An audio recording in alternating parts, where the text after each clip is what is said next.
ဖြစ်တယ်လို့နေဖြစ်တယ်လို့စာဘဝခရီးကိုရှောင်လန်းနေကြတဲ့ပုဂ္ဂိုလ်တွေကလောကမှာအများကြီးပဲအများကြီးဖြစ်သည့်အတွက်ကြောင့်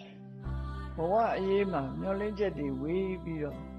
ကိုယ်သွားနေတဲ့လမ်းကိုအကောင်းထင်ပြီးသွားနေတော့လဲအဆိုးနဲ့တွေ့တယ်အဆိုးထင်ပြီးတော့နေတဲ့အရာတွေကလည်းအကောင်းဖြစ်ခြင်းဖြစ်နေတယ်အဲ့ဒါကြောင့်မို့လို့ဘဝတစ်ခုမှာဘယ်ဟာကအမှောင်လဲဘယ်ဟာကအလင်းလဲဆိုတာရှင်းရှင်းလင်းလင်းသိဖို့အရေးကြီးတယ်ဒီလိုသိဖို့ဆိုတာတမန်အပြင်ပြောမယ်ဆိုရင်လွယ်တယ်လို့ထင်ကြသို့တော့ဒီအသိလေးကိုကဘုရားပွင့်တဲ့ခါမှမြတ်စွာဘုရားဟောကြားမှသိချရတာဖြစ်တယ်လွယ်နဲ့သိနိုင်တာမဟုတ်ဘူးလောကလူဆိုပြီးတော့အသိဉာဏ်ရှိတယ်အုံနောက်ရှိတယ်လို့ဒီလိုပြောကြပေမဲ့လို့လူတွေမသိတဲ့အရာကအများကြီးပဲဖြစ်တယ်မသိလို့ပဲလောကလူတွေဟာယုံမိယုံရယုံပြီးတော့ရှောက်လန်းမိရလမ်းကိုရှောက်လန်းပြီးတော့နေကြအမှန်တရားဆိုတာနဲ့ဝေးကွာပြီးတော့နေကြလောကလူတွေဟာမျက်စိတဆုံးများသာကြည့်တတ်ပြီးထိုမျက်စိတဆုံးရဲ့ဟိုဘက်မှာဘာရှိတယ်ဆိုတာသိနိုင်စွာမရှိကြဘူးအဲ့ဒီသိနိုင်စွာမရှိတာလောကမှာဖျားပွင့်လာလို့လောကကိုအလင်းရောင်ပေးလိုက်တဲ့အခါကျမှလူသားတွေဟာအသိဉာဏ်ပေါ်ပေါက်လာတာဖြစ်တယ်အဲ့ဒါလို့မဟုတ်လို့ရှိရင်လူတွေဟာကဘာဦးကလူသားတွေကိုပဲကြည့်လိုက်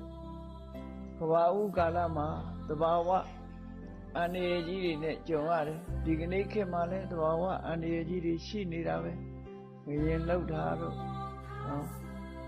ဆူနာမီဒီလိုင်းကြီးတွေတက်လာတာတို့မုန်တိုင်းကြီးတွေကျလာတို့သဘာဝအန္တရာယ်တွေရှိတယ်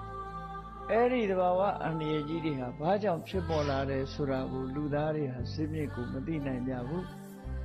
မသိတဲ့အခါကျတော့တကုရှင်ကြီးတွေရဲ့အစွမ်းတကူကြောင့်အခုလိုဖြစ်နေတာလို့ထင်ပြီးတဲ့အခါမှာတကုရှင်တွေကိုကြောက်သဘာဝအင်အားစုကြီးရဲ့ချင်းချောက်မှုကိုကြောက်ပြီးတော့လက်မြောက်အရှုံးပေးတဲ့ဘဝမျိုးကိုရောက်သွားကြတယ်။နောက်ပိုင်းရောက်လာတဲ့အခါမှာလူတွေဟာအသိဉာဏ်တစ်ဖြည်းဖြည်းရလာတော့သဘာဝအင်အားစုကြီးတွေရဲ့အခြေအနေတွေကိုဘယ်လိုကာကွယ်ရမလဲ။ဘာကြောင့်ဒီသဘာဝ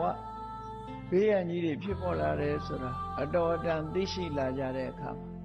လူတွေဟာကြောက်ရွံ့ခြင်းတစ်ဖြည်းဖြည်းလျော့ပါလာတယ်။သို့တော်လည်းပဲ